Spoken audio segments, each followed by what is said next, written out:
行政中心影响范围内的建筑获得紧急修复能力哦，初期好用。无人机修复嘛，就那个建筑物啊，木头被拆，它会自己长出来。是长蘑菇了吧？感谢支持，但我觉得我们只是随便剪一些这些人的干话而已。说之前的影片剪得还不错，这样子啊，这多亏了小黑的贡献。小黑的干话，对对不销毁，我们都是捧哏的啊。有没有小黑，怎么会有我们？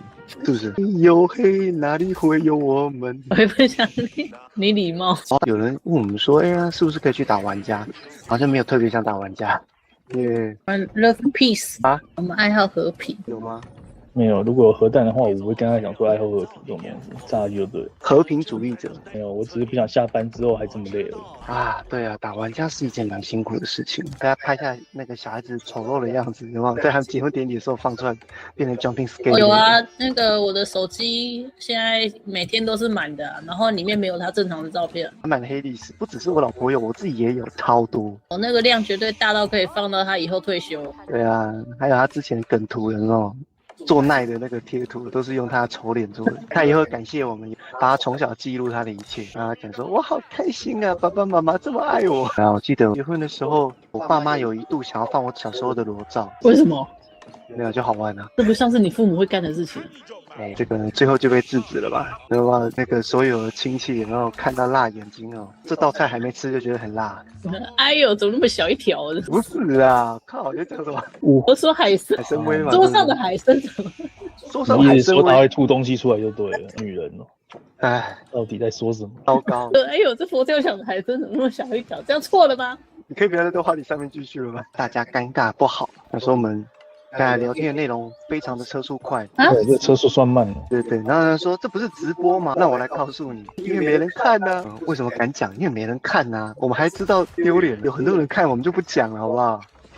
你说当父母亲是什么感觉？一言难尽。唉，该什么感觉？我觉得分3个阶段。第一个是假装自己很有勇气，这听起来像是什么痛苦的第阶段。不是不是，就第一阶段你是假装自己很有勇气，但是我自己是喜欢很多人但是朋友少嘛，所以唯一的方式就是自己生产这些人。听起来就是不太对劲。总觉得哪里好像怪怪。不是因为我们朋友少嘛，对不对？除了手机里面的我说话，赖好友这，个有跟没有，现实跟那个游戏是两应该说件事情，真的能够谈心的朋友，或者说非得在一起吃饭的朋友啦。非所以第一个阶段是假装自己，对我们就是可以有小朋友，没问题的，我行的，我养你一辈子，反正就是傻傻的单程票嘛，就带你坐上这台车了就没有回头路了。然后第二个阶段，你会在一阵慌忙之中经历了前面3到6个月，每天就担心小孩子脖子很软啊，怕他去睡觉闷到啊，处于一种恐慌的状态。然后有一段时间，可能到1岁的时候，你觉得，我好像驾轻就熟的时候，小朋友改变的速度很快，你会以为前一阵子他喜欢这个东西、这个玩具，然后很快过一阵子他就不一样，真的非常快。要习惯说他每天改变是一件很正常的事情。其实对我们来说是不正常的，我们可能10年如一日嘛，对不对？对着电脑荧幕，然后说这是我老婆这样子，对啊。说每个阶段都有每个阶段要烦恼的事情，但是你说做父母是什么感觉？这个别人讲是永远没办法，可能觉得做了再多的准备之后，等到真的到了那一刻，你就会觉得说，为什么好像就是不够、不够、不够再不够？就算做了再多的功课，永远都是觉得自己做的功课不够多。在男生的角度来说，经济就是钱是永远不够，因为你可能有这个钱的程度，你就想要再多花一点钱。就是你是赚到什么样的钱的人，就会永远都会超出你自己能够给的，所以你就会给很多。差不多到1、2岁会有一段蜜月期吧，就觉得我家小孩子很棒啊。其实后面就他一旦开始有自己的想法之后，开始会跟你有些抵触，人家讲说什么带娃有什么诀窍跟方法，其实网络上那些你就是看看就好，因为我觉得每个小孩子的状况都不一样，每个小孩子的特性都不一样。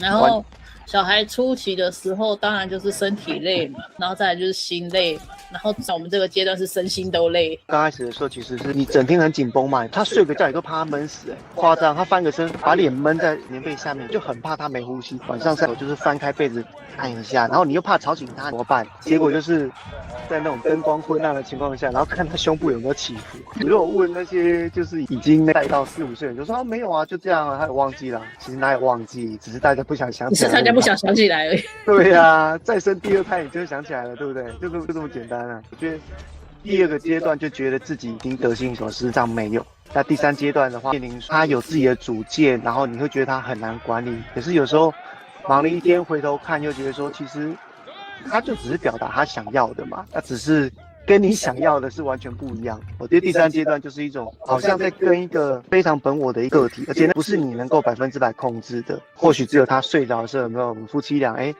互相看了一下对方说啊，他睡了，然后可能偶尔没有，连看都没有看就睡。好的，那也是一种情况啊。然后到了6日，有没有张开眼睛？你会先蹑手蹑脚的，然后身体慢慢移动，不要吵醒他。然后如果可以慢慢攀爬，匍匐前进到外面，然后在不惊扰他、惊动他的情况下，你偶尔还可以玩一场游戏或2场。如果说是今天玩得很开心啦，玩一玩，然后就是累了，你也是预期说他明天也是睡很晚，不好意思没有。他就是一早摇着你说爸爸起床，爸爸起床，那就觉得自己很想死。唯一避开方就是他可能迷蒙之间爬起来，然后看看你有没有醒，有没有？然后我们就会用那种眼睛微微张开1、2度的情况来观察他有没有在观察你，不要跟他对上眼，对上眼假期就结束了。假期是什么能吃吗？对啊，其实大概是这样子啊。旁边的人可能会有很多的想法跟看法，你会希望自己把自己的小孩子变成某一个你想象中的美好的画面。没有，你不用讲，我们这边不就有2个旁边的人看吗？我们刚好是我们这一里面唯一里面有生小孩的，其他人其实都很聪明，对啊。没办法，因为我们想说吃饭可以多双筷子，事实上不是多了筷子，然后多了有的没有的事情。现在很多人看到我们这样养，都反而觉得自己就是说不会想要生小孩子。以你来说，心里会有一种踏实感。第1段是勇气嘛，第2段就是要有好脾气。没有，第1段是要有新台币。新台币啊，新台币啊。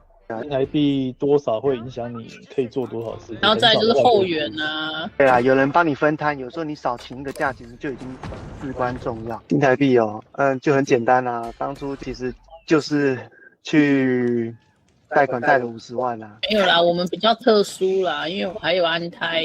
我们家小孩子其实也是花很多的时间，不是那么顺利啦。安胎的状况就是你的另外一半当然不可能会有收入嘛。这个小孩子从他开始这样稳定出来，那大概至少20-30吧，因为你知道吗？就是健保局也是会有那种安胎的药，女生如果是吃的话，其实会恶心。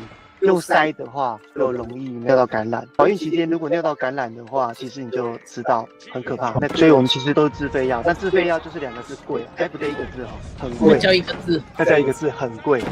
但是自费药好处就是说不会恶心，用塞的所以你那时候吃还是会啊，但相较健保的那个小白球好很多啦。对啊，然后我还有吃阿司匹林。然后小孩子刚出生的时候状况也比较不好嘛，所以说其实也是能够打的疫苗，能够用的比较自费的一些东西都额外要花钱。我们状况特殊，好像讲的好像生小孩很贵一样，有人就扑通就掉出来了，不要吓唬人家。说实在的，没有啦，就是有人是说，如果你真的什么都用健保啦，就各安天命嘛，就大概10万内吧。对啊，我是前后，我觉得到他稳定可能比正常父母亲多花了50万吧，我觉得啦，对啊，这个可能在其他亲戚看起来就会觉得说，你就乱花钱啊，你也是有苦说不出嘛，也不会没事去跟他讲我的状况怎么样，所以就是有些事情是自己扛，因为那一刻你才知道什么叫做当父母亲是要有担当的，就是你要默默的做，你也不能跟别人靠腰，因为是你自己要的嘛。如果顺利的话，可能就是只会经历过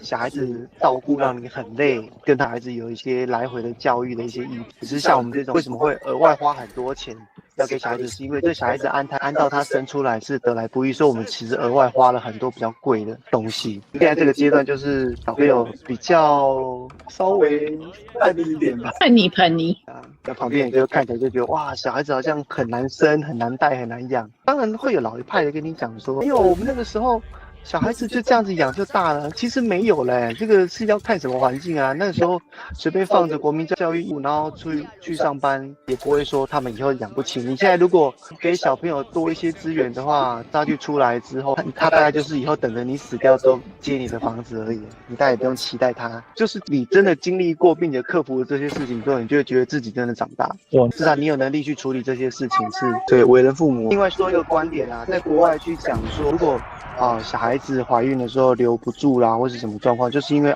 物竞天择，然后就是这小孩子本来就不适合来。我知道这个话是在安慰可能流掉了父母亲这样，但是对我来看，台湾有这样的医疗资源，允许你可以把小孩子留下来，这个大概是全球不多的状况，所以小孩子留得住的，但是就要额外花一些钱，是你应该可以承担得了的。如果说是在国外，或许那个金额不是你能够负担的。这大概是本来一直想说是不是找机会可以做个影片讲这些话，讲讲这个话题很沉重，我也不想要额外去讲这件事情，而且讲这件事情那种老一辈听到一定超不爽的想说不要去讲什么小孩子生死的问题啊，我不想听到啊。这其实我们只能自己经历过那些伤痛之后，得到一些说法让我们自己舒服。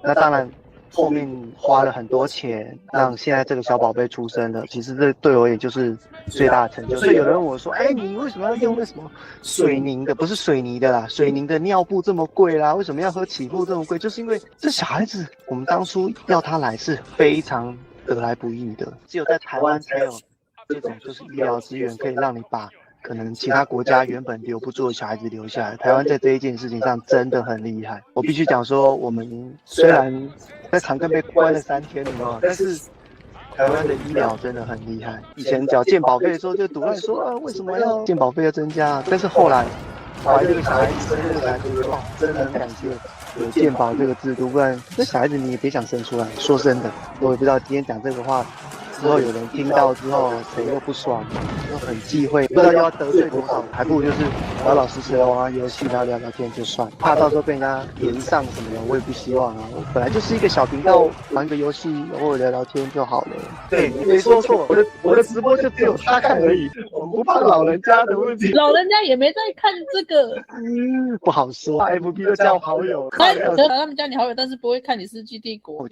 我就怕到时候有没有那个 YouTube 哪边被转发到 FB 上面有没有？